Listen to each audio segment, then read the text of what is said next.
Good morning Boracay, good morning world.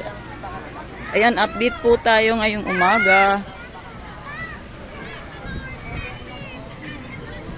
Saturday morning update. Ayan po ang ating mga water sports activities. Nasa gitna na sila ngayon.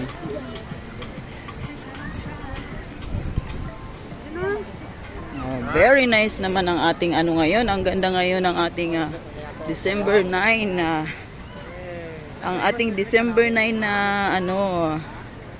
it's beautiful. Napakaganda ng ating sandcastle ngayon.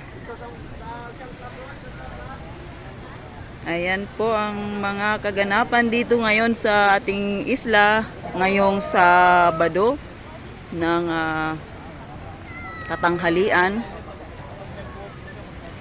December 9.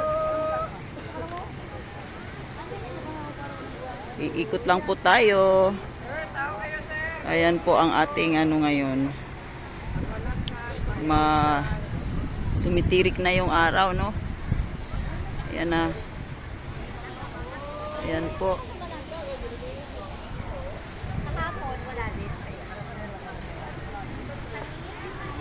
Bye for now. Happy Saturday, everyone. Thank you.